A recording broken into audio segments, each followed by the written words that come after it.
మేమందరం కూడున్నామని చెప్పి 6 మండలాల నుండి టౌన్ నుండి మేమున్నామని చెప్తూ ముందుకు వచ్చేటువంటి కార్యకర్తలకి ప్రతి ఒక్కరికి కృతజ్ఞతలు తెలియజేస్తున్నాం. దురదృష్టకరం సోదరులారా, పవిత్రమైన రంజాన్ మాసంలో నల్లగారు మైనారిటీ సోదరుల మీద అన్యాయంగా వాళ్ళకి ఏ పాపమో తెలియదు, ఇక్కడ ఏం జరుగుతుందో తెలియదు. వాళ్ళందరూ టౌన్ సంబంధించిన వాళ్ళు గాండ్లపేటలో చెందిన మన వైఎస్ఆర్ కాంగ్రెస్ పార్టీకి సంబంధించిన ఎంపీపీ ఒకరు దానికి ఏమి ఇబ్బందులు కలిగాయో, ఎవరు భయపెట్టారో, ఎవరు భయప్రాంతాలకు గురి చేశారో తెలియదు. కానీ స్వచ్ఛందంగా ఎంపీపీ పదవి రిజైన్ చేసిన మరుక్షణం వైస్ ఎంపీపీ మన వైఎస్ఆర్ కాంగ్రెస్ పార్టీ. రేపు 27వ తేదీ ఎన్నిక ఉంది. ప్రజాస్వామ్య పద్ధతిలో 27వ తేదీన అక్కడ 7 మంది ఎంపీటీసీలు ఉంటే ఒక్కరు తెలుగుదేశం వాళ్ళు ఉన్నారు. 6 మంది వైఎస్ఆర్ కాంగ్రెస్ పార్టీ ఫ్యాన్ గుర్తు మీద గెలిచిన వాళ్ళు, వైఎస్ఆర్ కాంగ్రెస్ పార్టీని నమ్మి ఓట్లు వేసిన వాళ్ళు, ప్రతినిధులు వాళ్ళు ఆ ఎంపీటీసీలు 6 మంది ఉన్న వాళ్ళని కాదని ఒక్కరిని పెట్టుకొని మీరు రేపు పొద్దున ఎంపీపీ కావాలన్న దురుద్దేశంతో మా పార్టీ నాయకులు ఎంపీటీసీలు 5 మంది కలిసి ఒక చోట కూర్చొని మనం అందరం కలిసికట్టుగా రేపు పోదాం, ఎన్నికలకు వెళ్దాం. 5 మంది ఐకమత్యంగా వచ్చిన 6 మంది ఉంటే ఒకరి తెలుగుదేశం తీసుకెళ్లారు కాబట్టి 5 మంది అయ్యాం. మేము 5 మంది ఐకమత్యంగా ఉందాం, మనలో ఒకరు ఎంపీపీ చేసుకుందామని చెప్పి వాళ్ళ 5 మంది ఒక జోడికి పోయినప్పుడు వాళ్ళ బంధువుల్ని మీరు ఇప్పుడు ఎవరైతే ఆ గోపాల్ నాయక్ అనే వాళ్ళ తమ్ముడు రవి నాయక్ అతను కూడా కంప్లైంట్ ఇచ్చింది, ఎఫ్ఐఆర్ కాపీ ఇక్కడ ఉంది. ఆ గోపాల్ నాయక్ సొంత తమ్ముళ్ళు కానీ, తల్లి కానీ, తండ్రి కానీ, ఆయన రక్త సంబంధించిన వ్యక్తి ఇక్కడ వేరే కంప్లైంట్. వాళ్ళ చిన్న పిల్లలు అతను కూడా ఈ సోలార్ పవర్ ప్లాంట్ లో సెక్యూరిటీగా వచ్చేస్తున్నాడు కూడా అతను కంప్లైంట్ అయిపోతే అతని ఉద్యోగం కూడా ఊరుతుంది.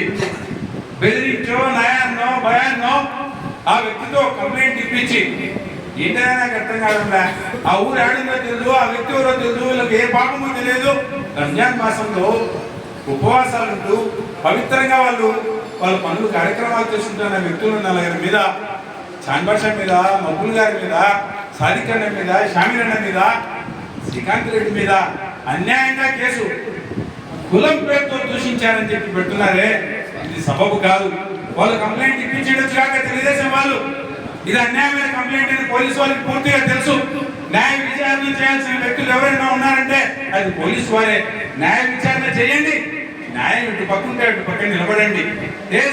మేము తప్పు చేసింటున్నాం, కిడ్నాప్ చేసింటున్నాం, దొంగతనం చేసింటున్నాం, మాలో భయమో నిండే ఈ పార్టీకి మా సాదిక్ కానీ, మా షమీర్ కానీ పారిపోయి దాక్కున్నారు కదా. లేదే ఇక్కడికి వచ్చి ప్రెస్ మీట్ పెట్టి బహిరంగంగా చెప్తున్నాం మేమేమో ఏ తప్పు చేయలేదు, మీరు మా మీద కేసు బనాయించినారు, ఇప్పుడు మీరు రమ్మన్నారు 10:30కో 11:00కో మేము నడిచి మీ దగ్గరికి వస్తాం, స్టేషన్కి వస్తాం, మేము తప్పు చేస్తే మమ్మల్ని కస్టడీలోకి తీసుకోండి, జైల్లో పెట్టండి. ఇంట్లో ఉండే బదులు ఆ జైల్లో కూర్చొని మేము ఉపవాసం ఉండి నా వార్తలు మేము చేసుకుంటామని స్వచ్ఛందంగా చెప్తున్నప్పుడైనా మీకు ఇది వాస్తవం అనేది అర్థం కావట్లేదా?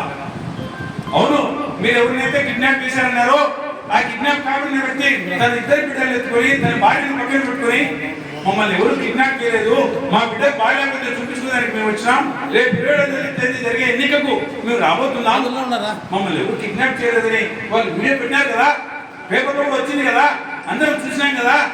మాకు ఒకరికైనా కళ్ళు ఉండేది, మాకు ఒకరికైనా చెవులు ఉండేది, ఈ వ్యవస్థలో ప్రతి ఒక్కరికి కళ్ళు చెవులు ఉన్నాయి కదా, మీరు విన్నారు కదా. మీకు ఇక్కడ న్యాయం అన్యాయం అనేది ఏది ఎక్కడ అనిపించలేదా? ఒక్క వ్యక్తిని పెట్టుకొని, ఒక ఎంపీటీసీని పెట్టుకొని 6 మందిని లోపరుచుకొని మీరు ఎంపీపీ కావాలని ఆలోచిస్తున్నారే, రాజ్యాధికారం మీ చేతుందనే అహమే కదా మీరు ఈ పనులు చేస్తున్నది. మరి ఇలాంటి పరిస్థితులు ఉన్నప్పుడు గతంలో మాకు తాడిపత్రులో కేవలం 1-2 తప్పున్న టైంలో కూడా మా ప్రభుత్వం మాది జగన్మోహన్ రెడ్డి గారు ఉన్నప్పుడు లేదు న్యాయంగా తెలుగుదేశంకే పోవాలా, మనం పోటీ చేయకూడదని చెప్పి వాళ్ళకి ఇచ్చింది లేదా? రోజు గుర్తు లేదా మీకు? మీరు తీసుకున్నప్పుడు మీకు అనిపించలేదా న్యాయం పెట్టుకోకుంది, ఎవరు న్యాయబద్ధంగా నడుస్తున్నారని మీకు అర్థం కావట్లేదా?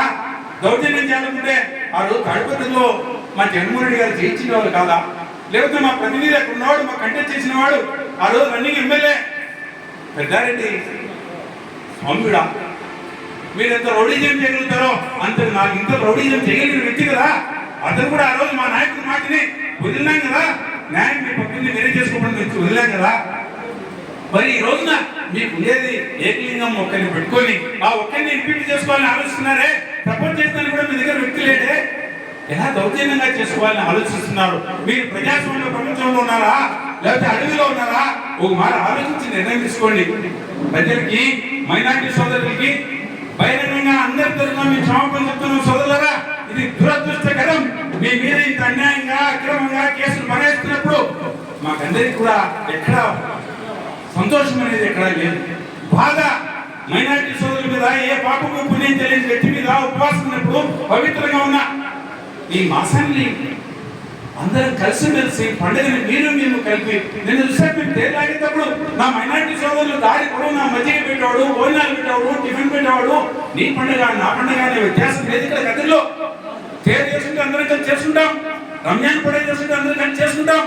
ఇంత కలిసి తిరుగుతున్న నా సోదరులకు ఇంత అన్యాయం వీళ్ళ మీద మరి అయితే అన్యాయంగా ఎస్సీ ఎస్టీ అట్రాసిటీ కేసు ఇక్కడ ఉంది. ఎఫ్ఐఆర్ కాపీ ఏంటి నాకు అర్థం కావడం లేదు. కులం పేరుతో దూషించే వ్యక్తులైనా వీళ్ళని పట్టుకొని కేసులు బనాయించి ఇంత అన్యాయంగా అక్రమంగా మీరు చేస్తున్నారు. ఇది ఒక్కటి కాదు, దాదాపు 10,000 అవుతోంది. ఈ పొద్దుకి 15-16 కేసులు మా వైఎస్ఆర్ కాంగ్రెస్ పార్టీ కార్యకర్తల మీద పెట్టి ఆల్రెడీ జైలుకి పంపించారు. మా వాళ్ళు జైలు జీవితం అనుభవించారు, బెయిల్ తీసుకున్నారు, మళ్ళీ బయటకు వచ్చినారు. ఎక్కడే కానీ కాంట్రాక్ట్ సభ్యులకు కానీ ఉడత ఊపులకు కానీ ఎవరు భయపడిన పోలే. భయపడింటే ఈరోజు ఈ నాయకుడికి అండగా ఇంతమంది కార్యకర్తలు వచ్చి మేము మీకు అండగా ఉంటామని చెప్పే ప్రసక్తి ఉండదు ఇక్కడ.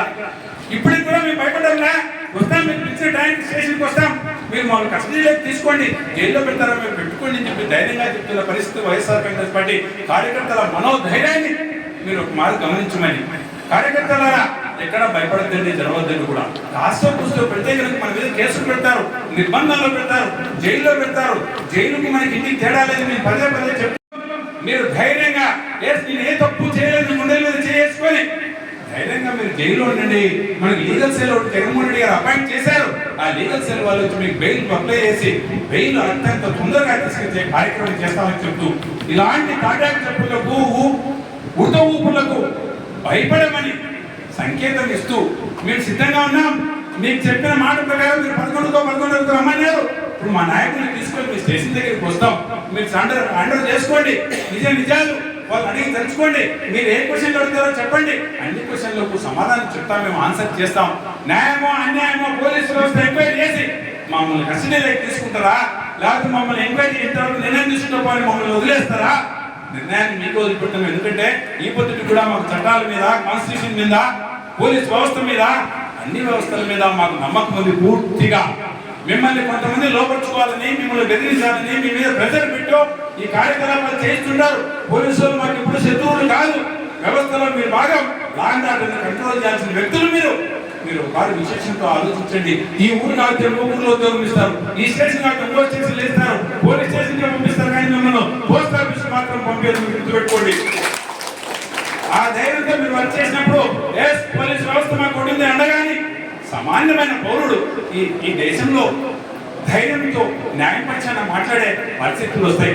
మీరు కాపు కాయాల్సినటువంటి పోలీసు వ్యవస్థ కనుక ఇలాంటి మోసపూరితమైన వ్యక్తుల యొక్క అడుగుజాడల్లో నడిచి వాళ్ళ అడుగులు ఎత్తి వాళ్ళ మాట ఇదిగా చేస్తే కనుక ఈ చట్టాల మీద, పోలీసు వ్యవస్థ మీద, న్యాయ వ్యవస్థ మీద ఉన్న నమ్మకాన్ని ఈ దేశ పౌరుడు యువకుడు కోల్పోతాడని వీళ్ళకు నమ్మకం కలిగించాల్సింది, ధైర్యం నింపాల్సింది ఈ పోలీస్ వ్యవస్థనే. కాబట్టి వ్యవస్థలో ఎవరికి లాఠీ ఇవ్వండి, ఎవరికి కర్ర ఇవ్వండి, ఎవరికి బెత్తం ఇవ్వండి, దండన అనే కార్యక్రమాన్ని ఎవరికి లేదు, ఒక పోలీస్ వాళ్ళకి ఇచ్చినారు. ఆ దండాన్ని మీ చేతి లాఠీ రూపంలో మీరు దండించకపోతే మమ్మల్ని కాదు దండించాల్సింది. ఫాల్స్ కంప్లైంట్ ఇచ్చినప్పుడు రేపు 27న మా కార్యకర్తలు వచ్చి రేపు 27న మా గోపాల్ నాయక్ వచ్చి నన్ను ఎవరు కిడ్నాప్ చేయలేదన్నప్పుడు వెధవ ఏ విధంగా కేసు పెట్టాలని చెప్పి రేపు స్టేషన్లో కూర్చోబెట్టి మీరు దండించినప్పుడు ఆ లాఠీకి పని చెప్తే అప్పుడు పౌరులకందరికీ ఒక నమ్మకం కలుగుతుంది. ఇది రా పోలీస్ వ్యవస్థ ఇలా నడుచుకోవాలి, రా పోలీస్ వ్యవస్థని ఒక రోల్ మోడల్ వాడమని చెప్పి పోలీస్ వ్యవస్థకు చెప్తూ మేము కేసులకు బెదరము. పొరపాటున వైఎస్ఆర్ కాంగ్రెస్ పార్టీ కార్యకర్తల మీద కేసులు పెడితే పదమాలు భయపడతారని కూడా మీ అపోహ మాత్రమే. ఎవరైనా కేసులు బనాయించబడినప్పుడు మేమందరం తోడుంటామని వైఎస్ఆర్ కాంగ్రెస్ పార్టీ కార్యకర్తలకు అండగా చెప్తూ మాకు నిన్న రాత్రి మా జగన్మోహన్ రెడ్డి గారు పులివెందుల కాన్స్టిట్యూన్సీకి వచ్చారు. నిన్న వడగల్ల వాన పడింది, గాలి పెట్టింది, కొన్ని వేల ఎకరాలు 100 ఎకరాల అరటి చెట్లు, చిన్న చెట్లు పడిపోతే అది చూసేటందుకు, అలానే ఒక ఆయన చనిపోతే చూసేందుకు వచ్చాడు. 8 గంటల వరకు అక్కడ ఉన్నాం.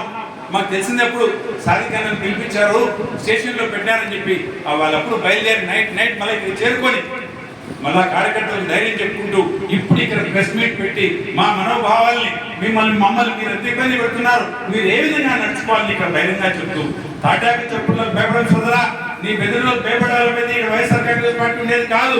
నువ్వు గెలిచింది 60,000 ఓట్లతో కాదు, కేవలం 6,000 ఓట్లు. అది కూడా 164 నియోజకవర్గాలు గెలిచే క్రమంలో 50,000 60,000 మెజార్టీ వచ్చిన ఊళ్ళని పక్కన గుర్తుపెట్టుకో. కేవలం 6,000 ఓట్లతో అదృష్టంతో గెలిచిన వ్యక్తి నువ్వు. న్యాయంగా పోయేదానికి ప్రయత్నం చేయి. ముందే ఎడ్జ్లో ఉన్నావు, గొడవాటు ఉన్నావు. రేపు రాబోయే స్థానిక ఎన్నికల్లో నీకు సంఖ్యగిరి మాన్యాలు ప్రజలు చూపిస్తారు. ఎందుకంటే ప్రజలు చాలా తెలివిగా చాలా స్మార్ట్ గా తయారైనారు. ఎప్పుడు బహిరంగంగా ఏమీ చెప్పడు. వాని ప్రతాపం పూలింగ్ బూత్ పోయిన తర్వాతనే చూపిస్తాడు. ఎక్కడ ఓటు వేయాలనో, ఎవరికి ఏడ తోకకో సున్నం పెట్టాలనో ఓటర్కు తెచ్చినంతగా ఎవరికి తెలియదు. ఓటర్ ఎప్పుడు విఘ్నుడే, తెలివైన వాడే. అక్కడ నీకు సమాధానం చెప్తారు. గుర్తుపెట్టుకొని నీ గుండెల మీద చేసుకొని ఏది న్యాయమో అన్యాయమో ఆలోచించుకొని బొమ్మని చెప్తున్నాం. మీ దౌర్జన్యాలకు ఎవరు బెదిరే వాళ్ళు లేరని తెలియజేసుకుంటూ ఈ సమస్యల్లో ఎల్లవేళలా మీకు అండగా మీ అంటబడి ఉంటామని చెప్తూ అపరాత్రి కానీ అర్ధరాత్రి కానీ ఏ టైంలో అయినా ఫోన్ చేయని కార్యకర్తల మీ దగ్గరికి మీ ఇళ్ళ దగ్గర నుంచి సిద్ధంగా ఉన్నాం. మిమ్మల్ని పట్టకపోతే స్టేషన్ దగ్గర నుంచి కూర్చునేదానికి కూడా మీకు సిద్ధంగా ఉన్నామే. మణి నాయక్ నరేట్ చేశారు 6 గంటలకు, 6 గంటలకు స్టేషన్ తీసుకుని 6:30 స్టేషన్ దగ్గర కాయలున్నాం. మా కార్యకర్తలు కూడగా మీరు అర్ధరాత్రి పడితే అరెస్ట్ చేసినా, తెల్లవారు చేసినా, మధ్యాహ్నం చేసినా మా కార్యకర్తలు వెంబడి పోలీస్ స్టేషన్ చుట్టూ సబ్జెక్ట్ చుట్టూ ఉండి లాయర్లను పెట్టి బెయిల్ తీసుకొచ్చి మేము ఉన్నామని నీకు అండగా అని చెప్పి ధైర్యం చెప్పడానికి మేము అందరూ ఉన్నామని మా మీద నమ్మకం ఉంచుకొని మీరందరూ ధైర్యంగా ఉండాలని చెప్పి రాబోయే రోజుల్లో పోరాటాలు చేయాల్సిన తరుణం ఇంకా 4 ఏళ్ళ నుండి వెయిట్ చేయమని చెప్పి ఈ 4 ఏళ్ళ వరకు పోరాడుతూ ఎన్నికల్లో మన ప్రతాపం చూపించి మళ్ళా రామరాజ్యాన్ని తీసుకొస్తామని ఆ జగన్మోహన్ రెడ్డి గారి రాజ్యం మళ్ళా రావాలని కోరుకుంటూ ఈ అవకాశం ఇచ్చిన పెద్దలకు కృతజ్ఞతలు చేసుకుంటూ సెలవు తీసుకోవాలి. మండల కన్వీనర్లకు, ఎంపీటీసీలకు, జడ్పీటీసీలకు, పార్టీ కార్యక్రమాలలో ఉన్నటువంటి అందరు నాయకులకు, సర్పంచులకు అందరికీ నమస్కారాలు తెలియజేస్తున్నాను. ఈరోజు జరిగిన కార్యక్రమాలలో సుదీర్ఘంగా అందరూ మాట్లాడిన తర్వాత మండల కన్వీనర్లు, ముఖ్య నాయకులు, శామిరన్న, ఆదులుగా ఉన్నటువంటి షాదీకరణ అందరూ మాట్లాడిన తర్వాత ఈ కాన్స్టిట్యూన్సీలో ఈ 10 నెలల నుంచి దాదాపు 16 మంది కేసులు, దాదాపు 34 మంది కేసులు, 16-17 మంది జైలు పోవడం జరిగింది. దాదాపు వీటిలోనే అర్థమైంది ఏమంటే కార్యకర్తల యొక్క మనోభావాలు, కార్యకర్తల యొక్క స్థితిగతులు, కార్యకర్తల యొక్క ఆర్థిక ఇబ్బందులు అన్ని చూసిన తర్వాత ప్రత్యక్షంగా ఈ 10 నెలల్లో గత 20 సంవత్సరాల నుంచి నేను రాజకీయాల నుంచి ఒక కేసు లేదు నా మీద. అట్లాది ఎవడో చేపలు పడుతున్నాడు, నేను పోయి తిట్టినాడని నా మీద SC ST కేసు. ఇంకొకటి నేనేదో యాగం చేసుకుంటా అంటే, రాజశ్యామలు యాగం చేసుకుంటా అంటే సూత్ర పూజలు చేసేసి కన్నుంటలను బంగారు చేస్తున్నారని ఇంకో కేసు. అది కాకుండా ఆర్థిక మూలాలు దెబ్బతినాలని దాదాపు 15-20 కోట్లు విలువ గల ఆస్తులను పూర్తిగా దున్నేసి ఈరోజు ఆర్థికంగా దెబ్బతివ్వాలని ఇవన్నీ తట్టుకునే కెపాసిటీ ఉంది. ఆ కేసులు బట్టి ఎంత ఆర్థికంగా ఇబ్బంది పడతామనే ఇది ఉంది. మరి ఇలాంటి తరుణంలో ఇంతమంది కార్యకర్తలు నిలబడితే చాలా మంది సబ్జెక్ట్ పోయిన తరుణంలో ములాఖతుకు పెద్ద పెద్ద విఐపీలకు తీసుకున్నట్టు మేము ములాఖతులు రాసుకోవాల్సిన పరిస్థితి ఏర్పడింది. అక్కడికి వెళ్ళిన తర్వాత కార్యకర్తల విషయంలో దాదాపు ఒకరు 6 నెలలు, ఒకరు 3 నెలలు, ఒకరు 4 నెలలు ఈ రకంగా ఊర్లు వదిలి బయటపోయే పరిస్థితులు ఏర్పడిపోయినాయి. కులమో బలమో అందరు నాయకులు ఎంత ఇచ్చినా కూడా వాళ్ళకి ఏం సంతృప్తికరంగా కనిపించాల. మనం బెయిల్కో లేదంటే వాళ్ళ ఇబ్బందులకో ఇచ్చింటే కనిపించాల. ఇప్పుడే శామిరన్న మాట్లాడి మీరు పరిష్కారం మాట్లాడి చూడమని చెప్పినాడు. రవి మాట్లాడినాడు. వీళ్ళంతా ధైర్యంగా ఉండాలని చెప్తున్నారు. మీరంతా ధైర్యంగా ఉండడానికి ఏ ఇబ్బందులు పడాలన్నా, ఎంత కష్టాలు పడాలి, ఈ కేసులు వస్తాయనే విషయం నాకు ముందు తెలియదు. ఇప్పుడు తెలుస్తుంది ఇట్లు కూడా కేసులు పెట్టచ్చునా అని. దీనికి దాదాపు నా మీద 3 కేసులుగా 4 కేసులుగా ఇన్ని లక్షలు ఖర్చు అవుతా ఉంటే మరి చిన్న కార్యకర్త వాళ్ళ పిల్లల మెడలో ఎవరికా కూడా తాగుబుట్టు తప్పితే దాని తగ్గ పూసంతంగా కూడా లేని వాళ్ళ పరిస్థితి ఏ విధంగా ఉంటుందని సందర్భంగా తెలియజేస్తూ రాబోయే రోజుల్లో ఏ కార్యకర్తకి ఏ పిల్లలు ఇచ్చినా 7 మండల కన్వీనర్ల సాక్షిగా మొత్తం వైఎస్ఆర్ కాంగ్రెస్ పార్టీ కుటుంబ సభ్యుల సాక్షిగా ఈ రోజు మీ అందరి సమక్షంలో 25 లక్షల రూపాయలు నేను ప్రకటిస్తున్నా. ఈ 25 లక్షల రూపాయల డబ్బులు ఓన్లీ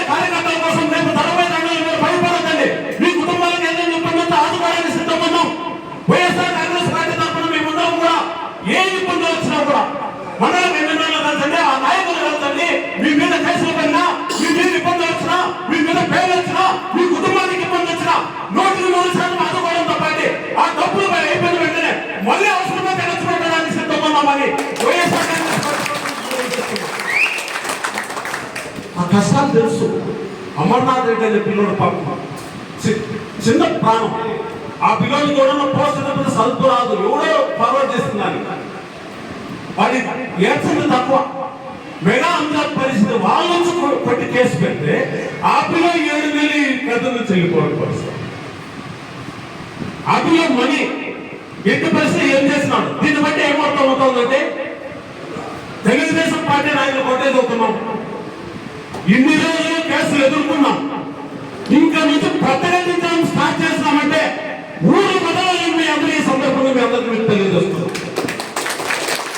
ఇన్నాళ్ళు ఎదుర్కొన్నాం, ఏమన్నా పెట్టండి, ఏమన్నా చేయండి, ఆ కేసుల నుంచి మనం ఎదుర్కొంటున్నాం. మళ్ళీ అనవసరం మాట్లాడదు, కక్షపూరితంగా వచ్చేది. నిన్న కనుక బజార్లో నిలబెట్టి తిట్టిన వాళ్ళు వైఎస్ఆర్ కాంగ్రెస్ పార్టీ నుంచి తెలుగుదేశం పోయిన వాళ్ళంతా మంచోళ్ళు. దీంట్లో మటక ఆడేవాళ్ళు ఉన్నారు, పీతర్లు ఉన్నారు, దీంట్లో బంగారం మినోడు ఉన్నాడు, కబ్జాలు చేసినోడు ఉన్నాడు, దొంగమన్నం మినోడు ఉన్నాడు, దొంగ మందం మినోడు ఉన్నాడు. ఇంతమంది ఉన్నారు. వైఎస్ఆర్ కాంగ్రెస్ పార్టీ నుంచి తెలుగుదేశం పార్టీ పోతే అంత మంచోళ్ళు. నిలబెట్టి అమ్మ అక్క తిట్టినవాడు కూడా ఇప్పుడు నీకు మంచోళ్ళు. ఈ పొద్దు ఏ మాత్రం ఇబ్బంది పడకుండా వైఎస్ఆర్ కాంగ్రెస్ పార్టీ జగన్మోహన్ రెడ్డి నా ప్రాణం. వైఎస్ఆర్ కాంగ్రెస్ పార్టీ జగన్మోహన్ రెడ్డి వస్తేనే మేమంతా బాగుంటామని మనసా వాచ కర్మన ప్రాణాలు అడ్డుపెట్టి కార్యకర్తలంతా ఈ రోజు ఎలక్షన్ చేసిన వాళ్ళు నీకు శత్రువు. మళ్ళీ చెప్తున్నాం, ఎవరికి టికెట్ అనేది కాదు ముఖ్యం, జగన్మోహన్ రెడ్డి ముఖ్యమంత్రి కావాలని ముఖ్యం. ఎంత ఇబ్బందికరమైన అతను శామ్యరందుకు హార్ట్ 2 సార్లు హార్ట్ ప్రాబ్లం వచ్చింది. సౌమ్యుడు కట్టలు తెచ్చుకొని మాట్లాడుతున్నాడంటే ఏ పరిస్థితి ఎదురన్నా శామ్యరన్న మాట్లాడినట్లు, నేను మాట్లాడినట్లు, సీనన్న మాట్లాడినట్లు, లేదంటే సాధికన్న మాట్లాడినట్లు ఈ రోజు కార్యకర్తలు మాట్లాడే పరిస్థితి లేదంటే కారణం ఏమంటే వాళ్ళకి ఎక్కడో ఒక లోటు.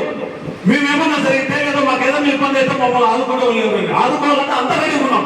ఆర్థికంగా ఆదుకోవడానికి కూడా సిద్ధంగా ఉన్నామని అందరికీ తెలియజేస్తూ వైఎస్ఆర్ కాంగ్రెస్ పార్టీ తరపు నుంచి ఈసారి ఏ ఎలక్షన్స్ వచ్చినా, ఏ విధంగా వచ్చినా ఖచ్చితంగా అందరికి పొందుకుంటాం. నాకు అర్థం కాని విషయం ఏమంటే తెలుగుదేశం పార్టీ వ్యక్తిని మేము విజ్ఞప్తి చేయాలి, మా పార్టీ వ్యక్తిని మేమెందుకు విజ్ఞప్తి చేస్తాం? ఏమన్నా పోలీసు వాళ్ళకి బుద్ధి కానుందా? లేదంటే పోలీసు వాళ్ళు ఏమన్నా ఇది 30 ఏళ్ళ తెలుగుదేశం పార్టీ ఉంటుంది అనుకుంటున్నారా? ఇదే వైఎస్ఆర్ కాంగ్రెస్ పార్టీలో 5 సంవత్సరాలలో ఏ గ్రామంలో కానీ కది నియోజకవర్గంలో ఒక కార్యకర్తని ఇబ్బంది పెట్టినట్లు ఎవరైనా నిరూపించే దమ్ము ధైర్యం ఉందనే సందర్భంగా తెలియజేస్తున్నాం. మా నాయకుడు చెప్తున్నారు, కులాలు చూడం, మతాలు చూడం, అందరూ నా వాళ్ళే, నాకు ఓటేసినా ఏకపోయినా కార్యకర్త కోసం మీరందరూ కూడా ఎట్టి పరిస్థితుల్లో ఇబ్బంది పెట్టద్దని ఒకే ఒక మాట చెప్పడం వల్ల ఈ రోజు తెలుగుదేశం పార్టీ వాళ్ళు పట్ట కట్టి బతకలుగుతున్నారు. ఆ రోజు ఒక్క మాట జగన్మోహన్ రెడ్డి గారు అని ఉండింటే ఈ రోజు మీ పరిస్థితి ఆలోచన చేయండి. ఇప్పుడు లేదా మీరు మారండి. వజ్ర భాస్కర్ మీద ఇన్ని కేసులు పెట్టినా, లేదంటే ఇంకా ఈ నాయకులు కదా ఆ నాయకులు కేసులు పెట్టి మేము మానే ఉంటాం. కింద స్థాయిలో నాయకులు మీరు ఆలోచన చేయండి. జరగబోయే రోజులు ఈ రోజు కక్షపూరిత చర్యలు మీరు తీసుకుంటే జగన్మోహన్ రెడ్డి 2 చెప్పినారు. ఆ 2లో జగన్మోహన్ రెడ్డి చెప్పినా కూడా ఏమని సందర్భంగా ఈసారి తెలియజేస్తున్నాం.